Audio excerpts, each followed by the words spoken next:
What is up, everybody? Dan and the Fireman here. We're going to be watching these MotoStars videos and figuring out how they crashed, those close calls. We are checking out. We're going to be watching these MotoStars videos and see how they, like, all the crashes, and we're trying to figure out how it happened, what happened, so we don't do it ourselves. This is a purely educational thing. If you just want to watch this without my commentary, please go to MotoStars. But we're going to be focusing on the training principles that we have here. So I want to make you guys better riders. It's really important to learn from the others' mistakes, and I hope you find this episode helpful.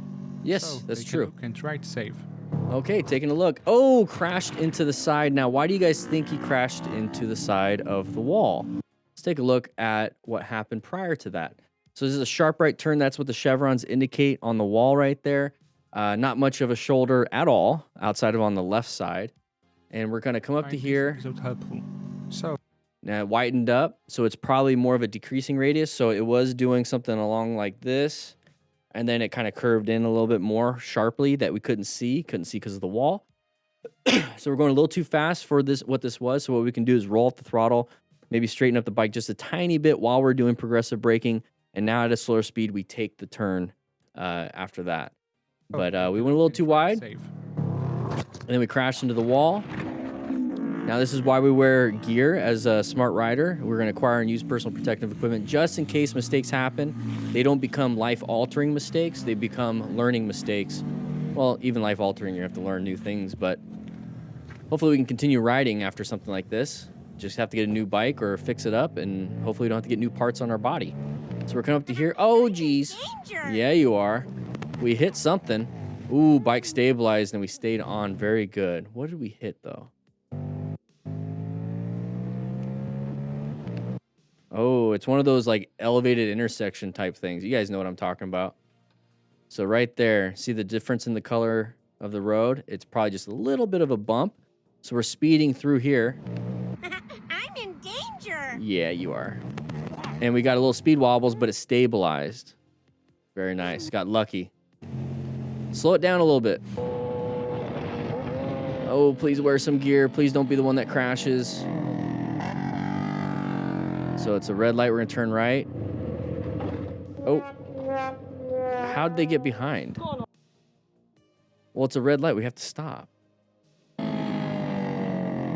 So in this situation, kind of stay side by side. Don't try to get right behind, because then you just removed your total stopping distance and your space cushion.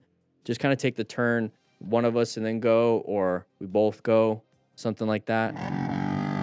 Because we have to stop. It's a red light for us because the traffic's moving. There's the impact. Oh, geez. So at this, you're kind of in a vulnerable spot, yelling with somebody that's standing on their 2 feet, and you're having to straddle a bike and balance it with your girlfriend on the back. You're not in a good spot. The ball guy tried to cut his way so he could not pass him on the right. My friend called him stupid and passed him on the right, and the ball guy started yelling at him from the car and criticizing him. The ball guy said he's rude and that he's going to slap him. My friend told him to go ahead and hit him and that he'd call the police. Don't tell us. If somebody's like, I'm going to shoot you, or I'm going to hit you, or I'm going to do something, don't be like, go ahead and do it. You don't have to, you just don't have to say anything. And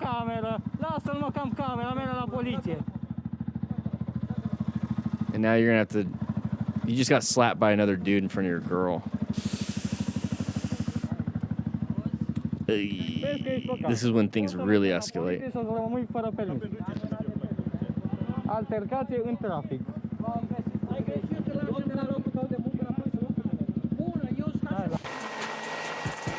Ah, my ears. All right, here we go. So we have the view on the top. Should have taken it much slower to let the other rider get a feel for the roads. The rider was trying to keep up, but ultimately couldn't handle one of the turns. Okay, so it's trying to keep up, or is someone behind us trying to keep up? Oh, no, we were trying to keep up, and we went off the road. So, guys, this is why we talk to our buddies and tell them on our cardos, link in the description for 10% off. Slow it down, or I'll meet you at the next stop, and you just ride your own ride. Because we don't want to put ourselves in a position where the risk of trying to keep up, the higher speed, is outpacing our skill set.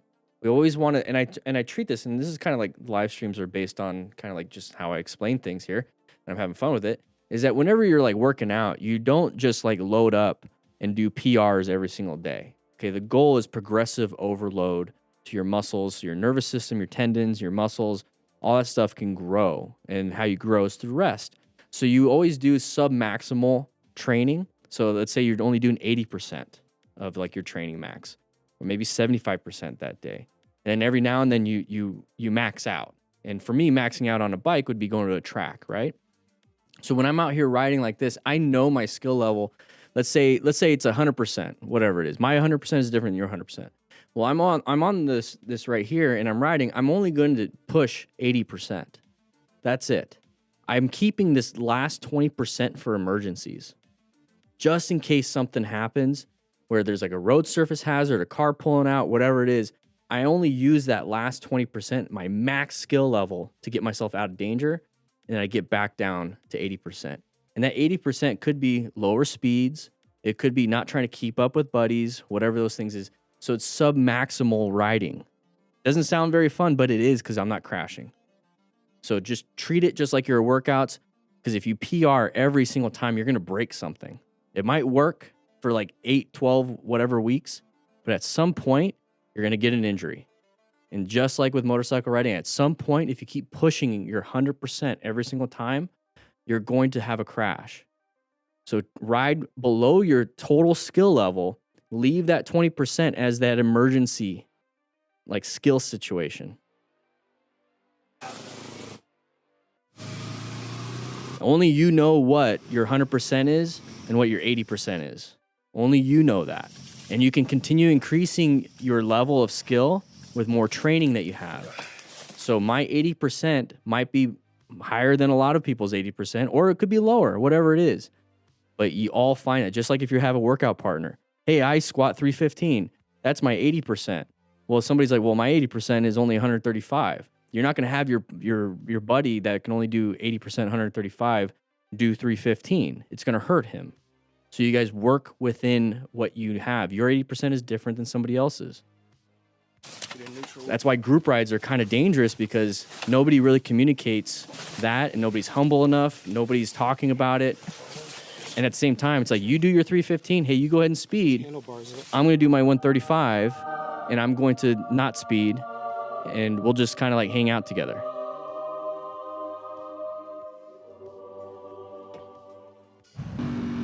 All right, here we go. Smile, it's Dylan. All right, we're 160. Oh, geez, open lane pattern. Finally, we have an open lane pattern. Finally. We don't see those very often, very much. That doesn't make sense. But anyways, we're coming up here.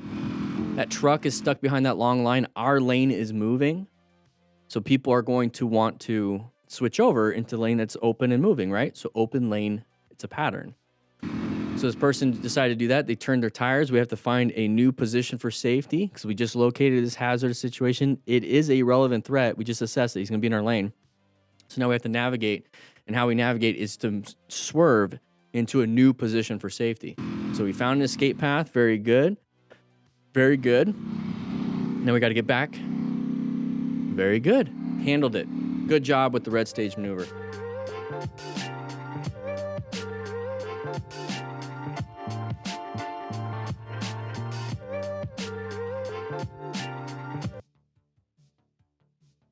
So his bike is turned sideways. Oh, backed up. Knocked the bike. Mistakes happen. Thankfully, we weren't on the bike. Let's look at the positive here. Sucks overall. Hopefully, insurance will take care of everything. Yeah. Fulfilling my Good Samaritan role for the day. Oh, interesting. Let's see what happens. So we're lane splitting because traffic is moving. Watch out for any cars wanting to scoot over. Watch out for those gaps like that, because somebody can go into the gap. Okay, big gap right here. Watch out for the silver. Okay, not really. Oh, we got somebody here. What's happening? I'd park in front, not behind. I'd want the car to get hit, not me. Is that a mattress?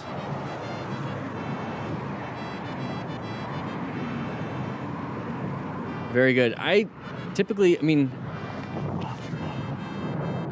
don't really do that because like I'm usually with a bunch of other people and I don't want them to get hit. The honks are nice honks.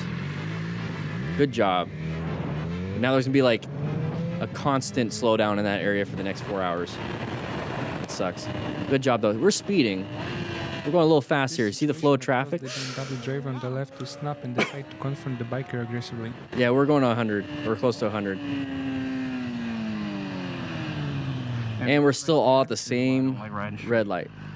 That specifically.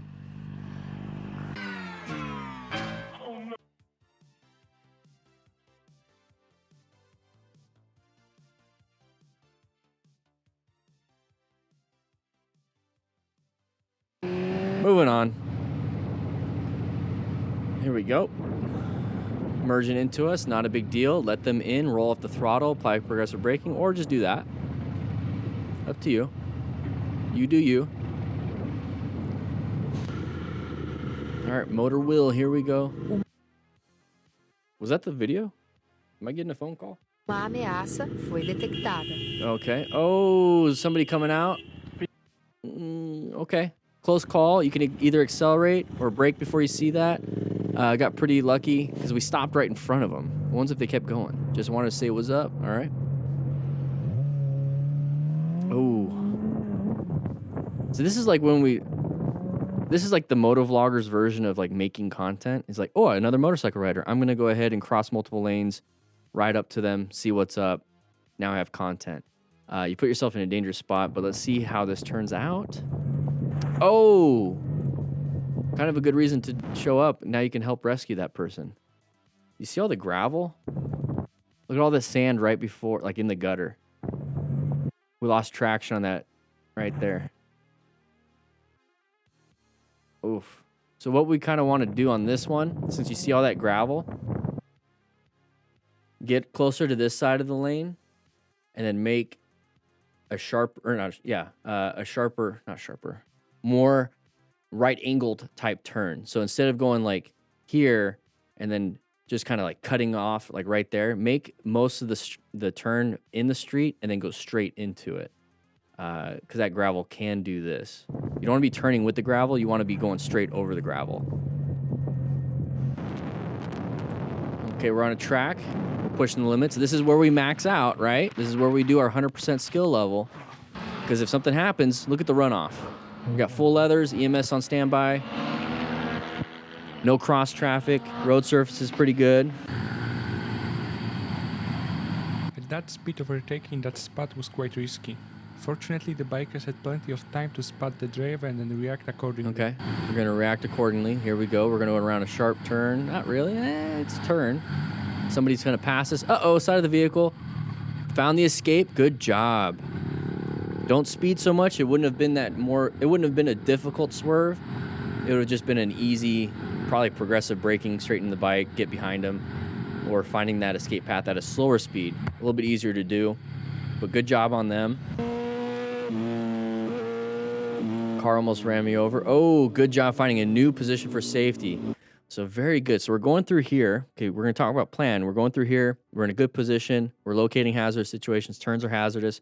We're assessing if it's a threat. Not really. We can handle it, right? Our skill level. So we don't really have to navigate. We just got to keep maintaining a good position for safety. We see right here. Oh, okay. So plan method once again. Position for safety. Are we in a good position? Not really. The car's right there. We're locating a hazardous situation. Yes, it's a hazardous. Relevant threat. Yes. Navigate active threat. We got to. So how do we navigate? We move ourselves into a new position for safety, which is right here. We moved over to the right, handled it, get back in, and now we blew up. No, now we need to get, when we're looking ahead, do the plan again.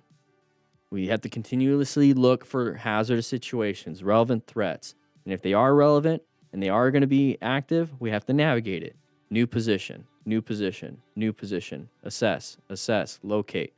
Constantly doing that. Okay, side of the vehicle, not a big deal. Handled it.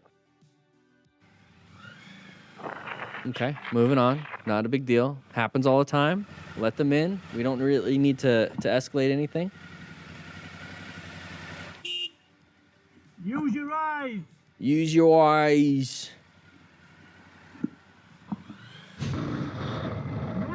Back up. The rider admitted that this wasn't typical behavior for him and that he doesn't tolerate it. It was the first time a driver managed to provoke him into reacting like that. Okay. What do we got here? Not much. The person's on his... There's not much we could do on here. I don't really care about this road rage stuff. I'm not really concerned about people behind me.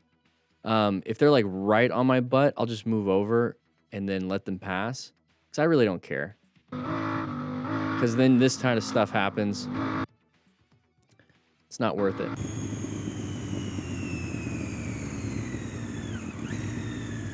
Okay. Pick a lane, mate.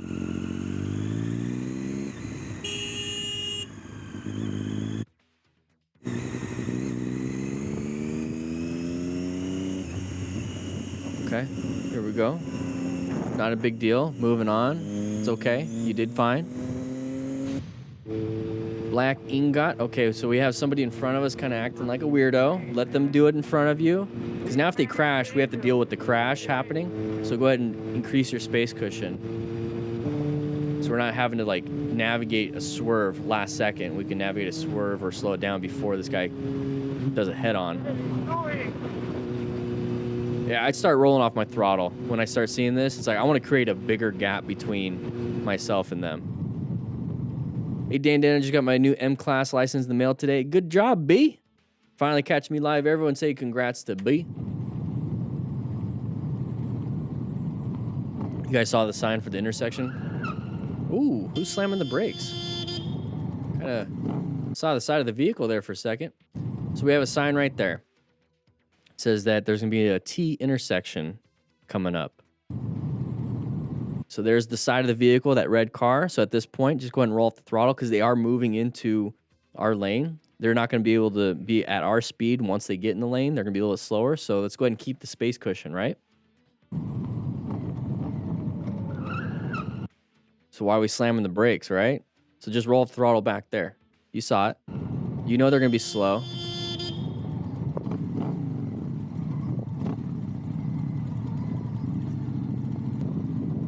What do we got here? Something else? We have a sharp right turn with an intersection coming up. Looks like they're going to want to turn right. Not really. They're just being, their undertaking, not very good. But I can see why. I wouldn't do that. I know this guy was turning left. They wanted to go straight. They recognized it. They did it. If I was in the car, I wouldn't have done that. Just wait. Whatever. Okay, this person's backing in or doing a 20-point turn. Oh, whoa. Are we on an e-bike? Sounds like we're on an e-bike. No, it's a electric bike maybe. Yeah, probably one of those zeros. Good job with the brakes. Handled it. Okay, watch out, open. Oh, geez. Either accelerate, did a great swerve, got himself out of there. Not a big deal. We're going to go and go on with our day. No, we're not going to stop. Just go on with your day. Where'd you go, you mother... Don't worry about it. Do you realize you just almost killed me? I'm sorry, sir. I was looking for you. I was going to say, hey, I'm so sorry. Well, I just dumped my bike to chase you over here, so I got to get something out of you.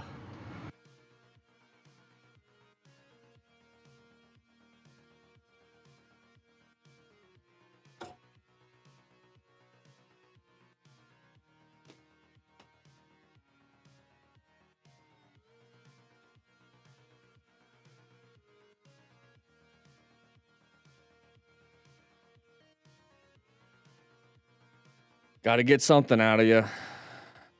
You got an apology. I don't even want to see the rest of this. Wait a second. You going to work at Kroger's? Yes. I think probably see you in there. I go in there almost every day. I said, I'm so sorry. I live right down on Wheeling. Yeah, let's...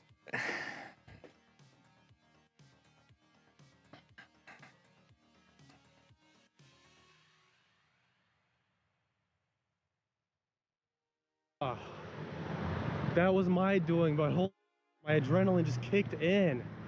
The engine's still running.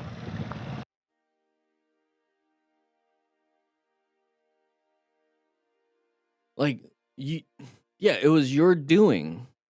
You dumped your own bike with your TV on the back.